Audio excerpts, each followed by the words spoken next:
it's stupid. And that was mistakes that I've made, where you do that and you take on a bunch of work and you don't have the structure to complete it, and then you get caught with your pants down and it's a mess. You lose a lot of money.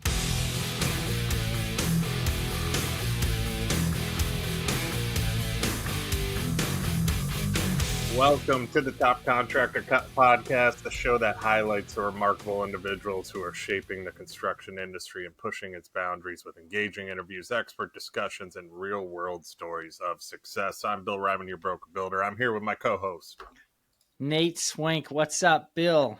We're both coming live from our offices. Got the fresh setup at my office. Got to build recording studios out, man. What's up with that? I know. We got we're live from the offices today, trying to fit in time, because congratulations to Nate. He is now a new father. Yes.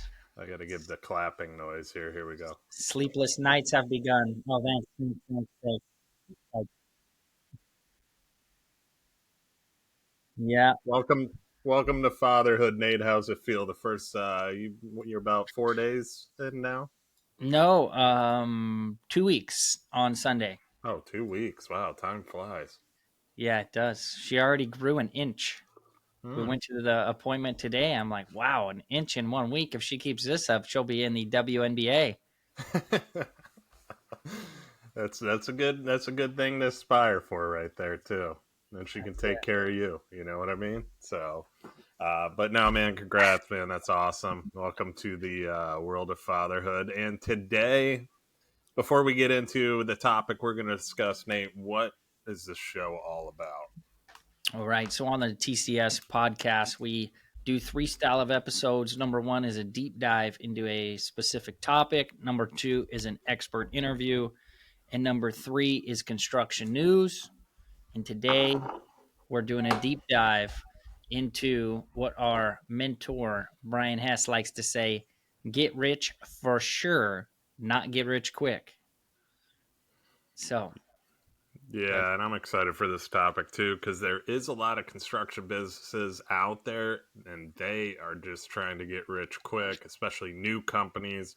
We face it. I've talked about this on other podcasts we've done too, about a lot of these companies that come out of the woodworks, offer cheap prices, and it's basically rob Peter to pay Paul at some point, and eventually, once work dries up, they're taken from the back end to finish the front end, and the back guy always gets screwed. So there's a lot of that going on from what I can see now. So we're going to talk about that a little bit today. So let's get into it, Nate. So the importance of taking things at a proper pace in construction. And you said rich for sure versus get rich quick. So, explain some situations that you've seen about the get rich quick guys that are out there, and what your take is on it.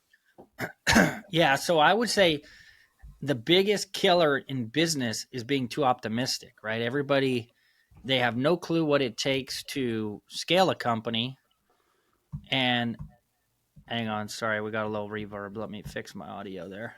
All right, so they have no clue what it takes to scale a company, and then they set these arbitrary goals of, I'm going to double in size, or I'm going to do this or that, without thinking critically and without emotion. What is it going to take to do this? Mm-hmm. Our mentor, Brian Hess, in the pavement group, they've been doubling in size since they started. But you can't just say, oh, just because they are, I can. They don't self-perform. So if you're a self-performing contractor and you're looking at a play that a non-self-performing contractor is, and you're basing your decisions on that, that will get you in trouble. Too much optimism. You have to pay attention to your own dynamic, your own key indicators in your business of what does it take to scale. You can't just say, oh, I'm going to double in size next year without knowing what it takes. Okay. Yeah. And go ahead. Sorry. No, that was it. That was it. Podcast over.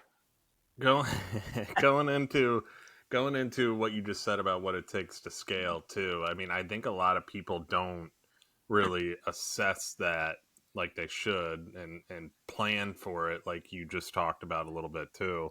And it takes years of dedication in the construction business to get ahead. It takes implementing all these different things, and as you grow, you're implementing new things to keep the growth, keep scaling, keep moving up, and Yep. climbing the ladder too. And I think a lot of people have that shiny new idea that pops in their head, and they think it's going to take off. They think it's going to move fast, but it doesn't. Sometimes it will. Like I said, if they're offering an extremely low price, people are going to bite on that low price. You're always going to get the people that just shop price over quality and experience. There's those people will be around forever, and they're going to get that. But in the end, if they keep that business strategy, they're going to get burnt either way. I think they're going to get burnt, because if you start so cheap too, I mean, you're playing catch up. I think you're playing, you're trying to,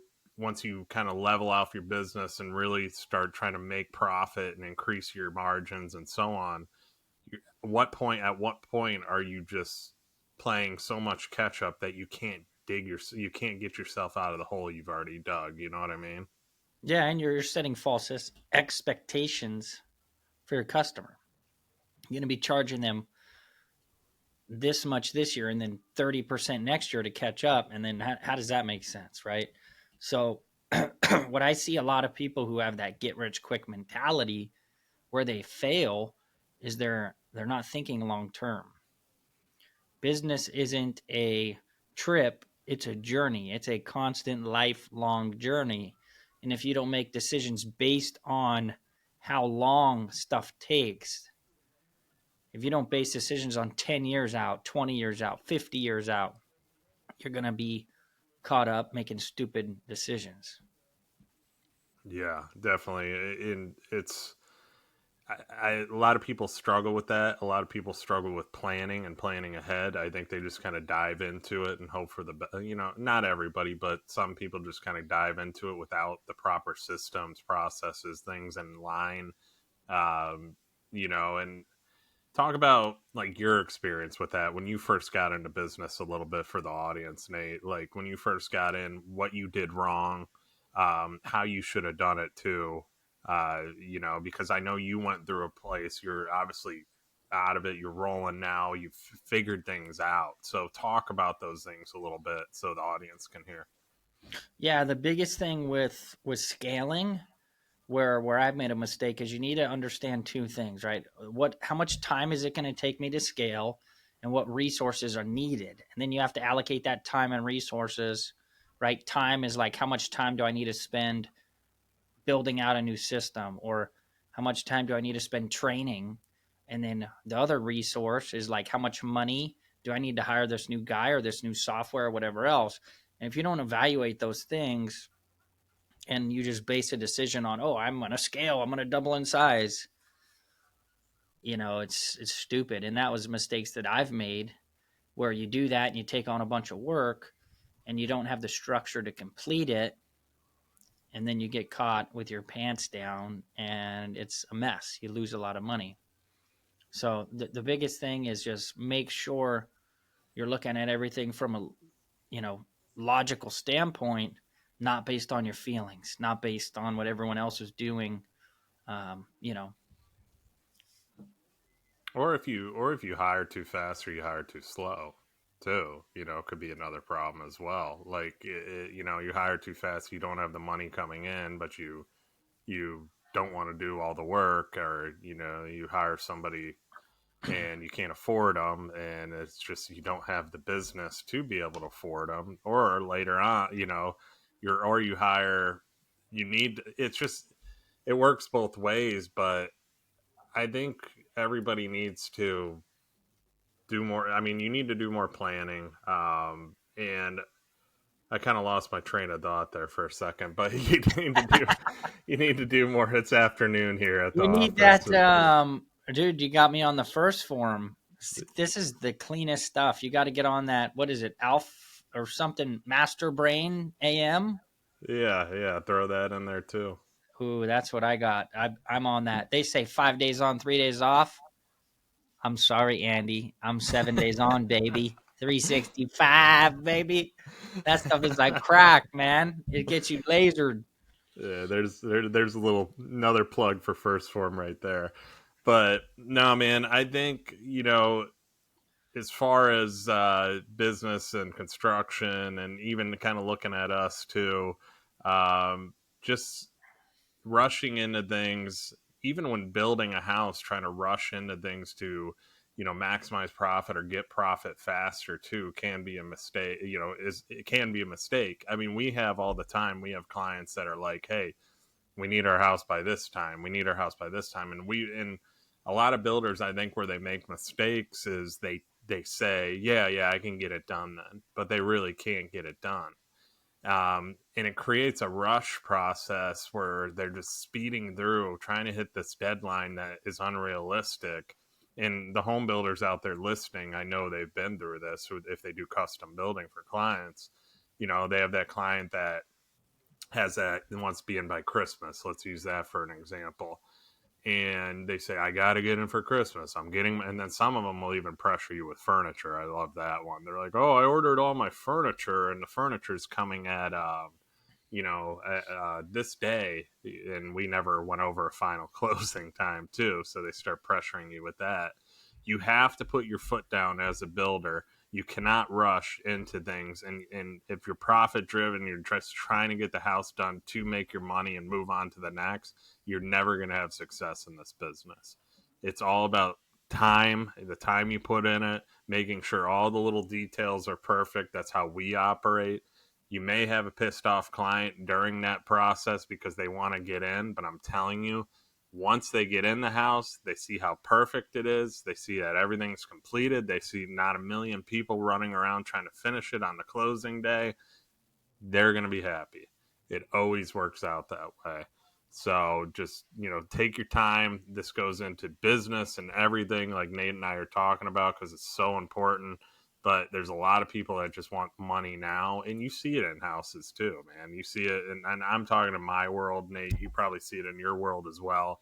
You see quality, the bad quality because they rushed them up. Track homes. I mean, that's a prime example of it. When they build these communities, they rush. My sister lives in one right now, and she was telling me about some of the stuff when she moved in, like, didn't finish caulking certain things, or tiles crooked, or stuff was missing, like, and they just rush through these things to get them in. It's just turn and burn for profit. And that's not going to lead to success, overall long-term success as a builder.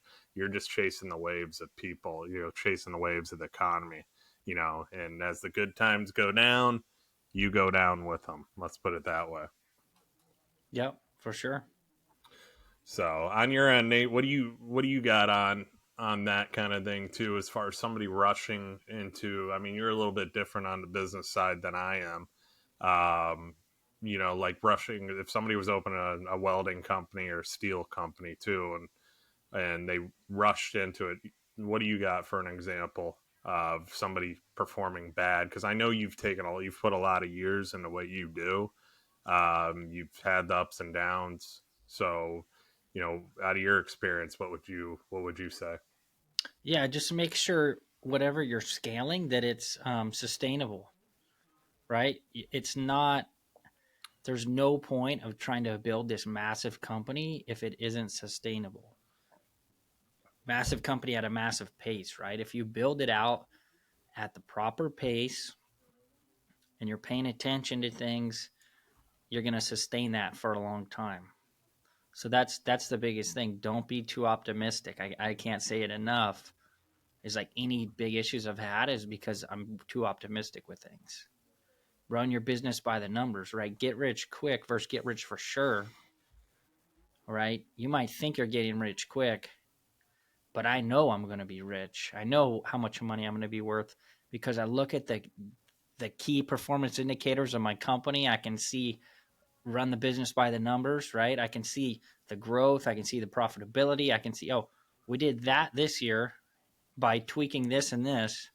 So within the next 5 years, if we maintain that and tweak this and this is what it'll be. And you're not assuming, for a fact that that's what's going to happen, because you just have to do A, B, C, D, right? You're running the business by the numbers, and you're putting that play into action, not just waking up saying, "Oh, I'm going to double in size this year," and you pull a wild hair out of your ass and like, what? What do you mean you're going to double in size? You have no capital in the bank or whatever else, right? So get rich quick or get rich for sure.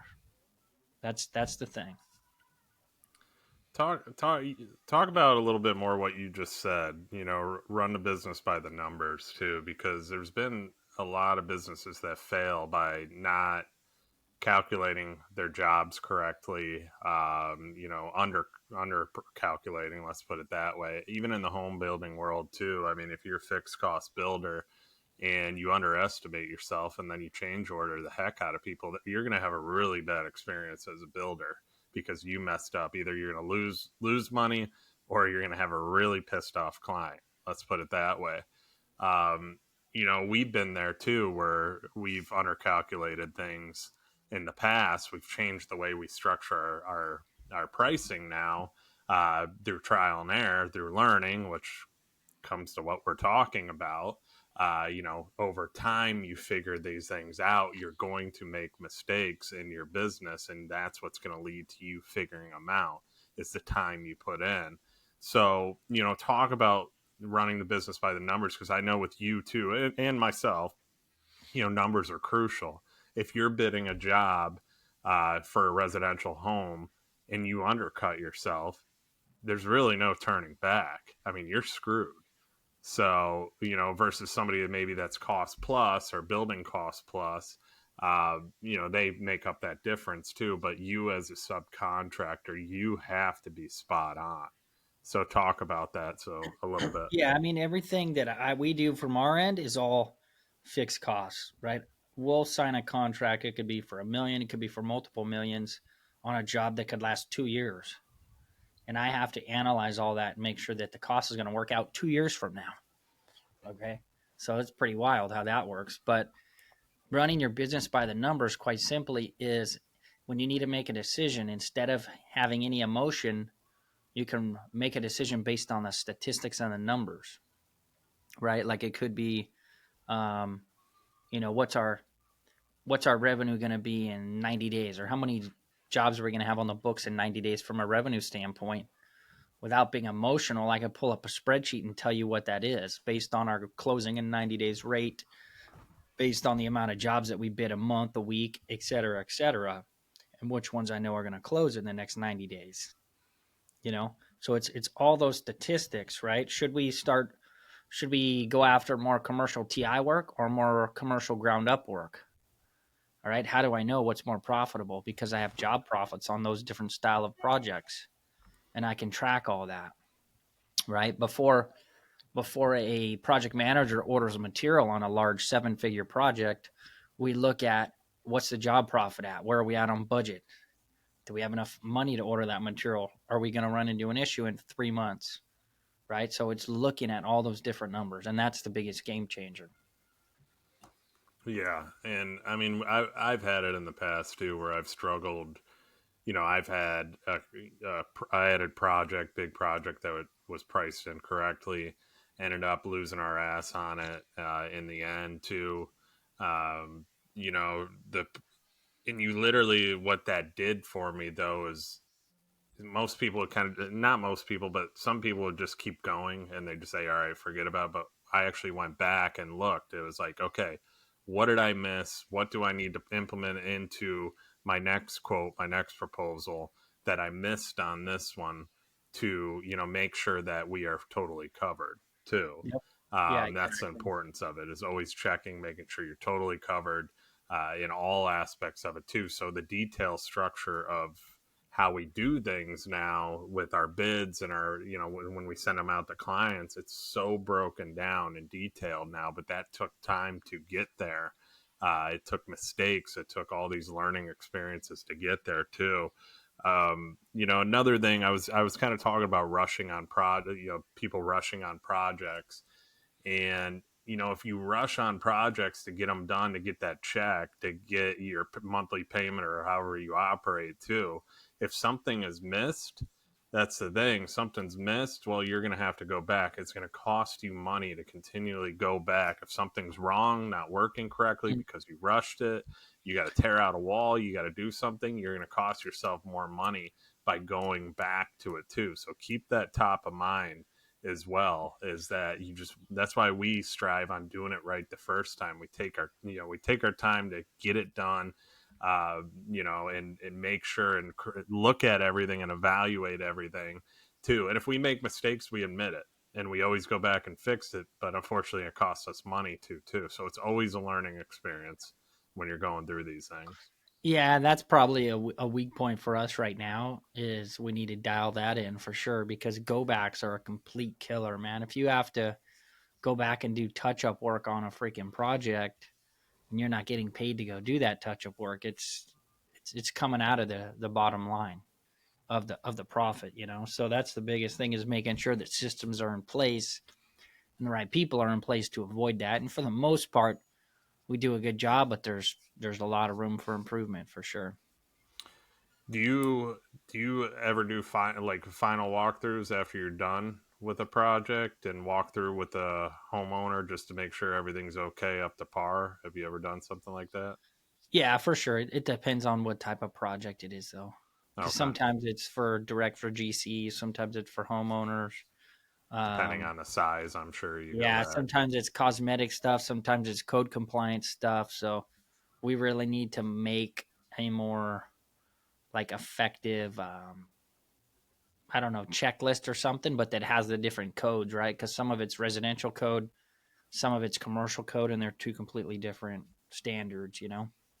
Yeah, that's what I was just going to get into. We, in our last team meeting, we talked about, because we do final walkthroughs with the clients, but we also leave the clients with a lot of questions because, yeah, we go over everything, but, we're doing big houses. So there's a lot of things that they don't know, like maintenance wise, stuff like Yep. the routine maintenance and when they should contact, so on. So we're going to make checklists now for the clients so they know who to call, when to maintain things, how to do it.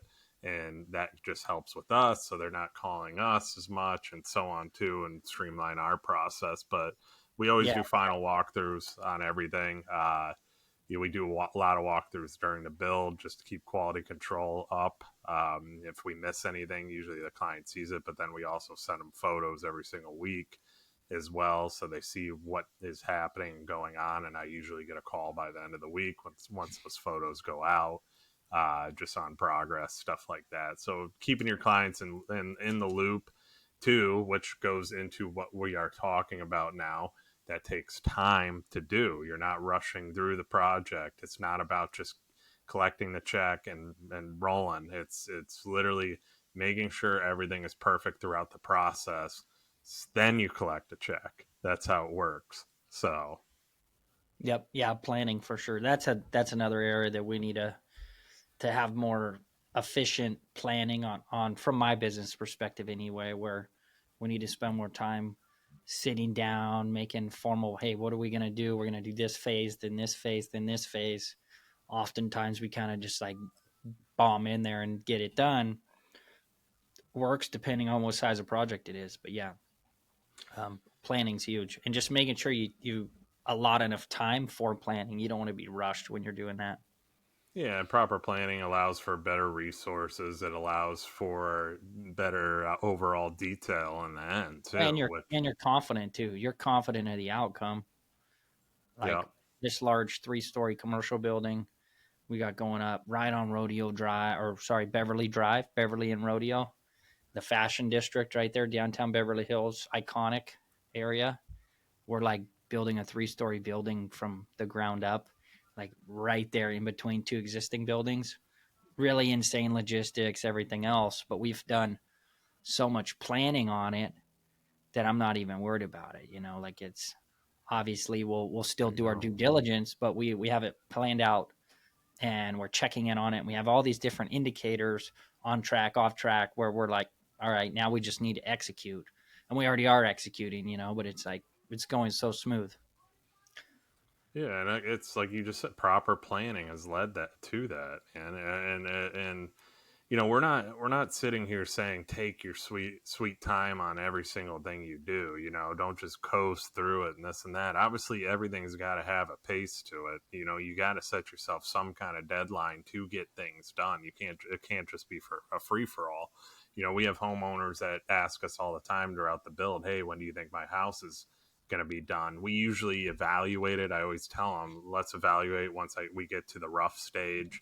That kind of leads to, we know we got maybe 6 months after that, 5 months after that, to where we can roll through this thing and get it done. But just let us get there, and then we can kind of determine a date from there, and then we give them a rough date, and then we give them a final date as we start getting closer to.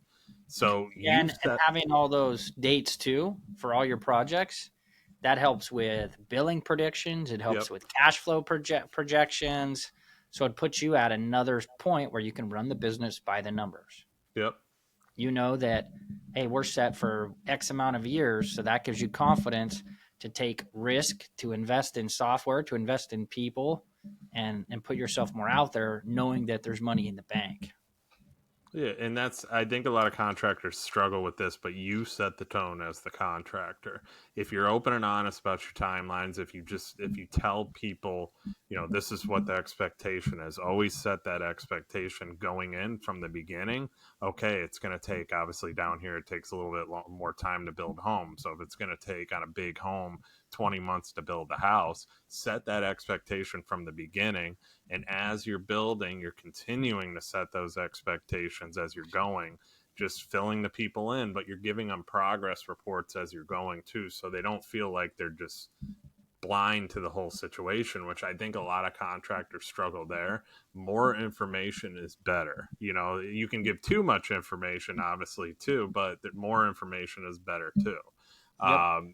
And that's the thing is with us is we're trying to figure out different avenues with the softwares we use and texting and all these different things of how we can communicate better, give more information to where they're comfortable throughout the process and know that the house is being built just like we're talking about.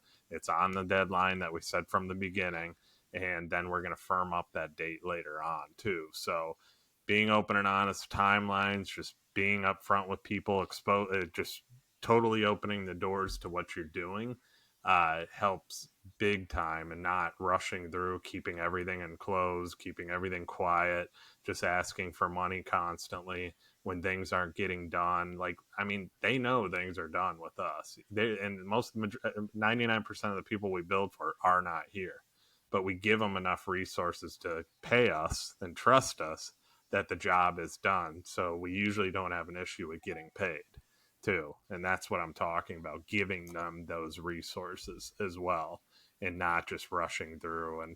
And going one more thing too is I have people that are like, well, it seems like it's taking long. Well, let me reiterate why we are where we are. I always explain that too. I always say, hey, remember the trusses took a little bit longer than they are these days. Things were a little bit backed up a year ago with trusses were a nightmare to get. People were going out of state to get them, because there's such a demand for trusses and all that. So, you got to remember these times that we got slowed down. Permitting sucked. All these different things slowed us down. That's why we are where we're at. Now, if you were building today, it's a little bit different. Things are caught up a little bit more in certain areas too. So, oh yeah, you're right. Okay, I get it. Well, I just want my house done. We're gonna get it done. Don't worry. So, doing stuff like that, man. Communication. It all comes down to that and everything. Yeah, no, I couldn't agree more. Yeah. So, anyway, I don't know, man. You got anything else on this topic that you can think of? That really covers it, man. It's a quick hitter, but it really is like, where's your vision at? Are you thinking long term, or are you thinking short term? And make your decisions based on the long term. And you can predict the future if you if you put enough data into it, right? It's like, I know if I get up and I do this, this, and this, and this, worst case scenario, I'm going to be making this much money in a couple years and be worth this much money, and a business will be doing this. Worst case scenario, right? You can predict all that because that's how big corporations run. You know what I mean? They don't wake up and just willy nilly pull shit together, they know exactly where it's going to be at or very close. So Yeah, that's it's it. like, I mean, on the short, like long term and short term, like you just said too. Yeah. I mean, if you think short term, yeah, you can make money in the short term, but you can make a lot more money in the long term. It's always play the long game too. I'm a big believer in that.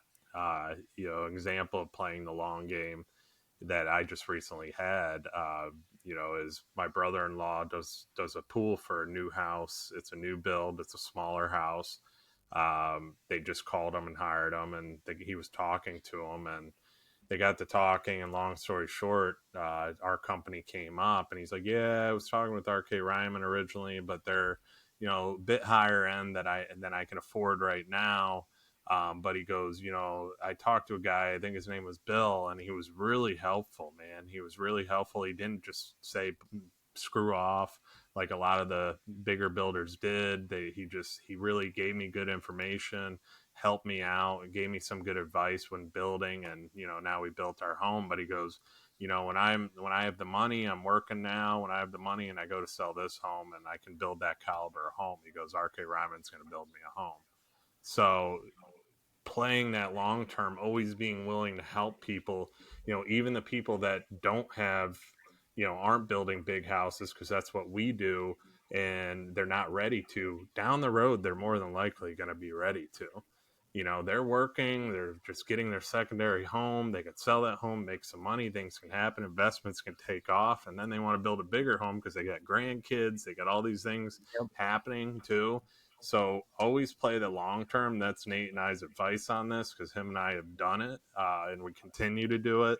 I'm going to continue to do it till if I ever retire. I don't know, but same with Nate. But because we love what we do, but it's so important what we're talking about today, for sure. Awesome, brother. So cool. Appreciate you guys. Thanks for listening. Like, subscribe, comment. You know the routine. 5-star reviews, please. You guys are doing that. We'll see you guys on the next episode.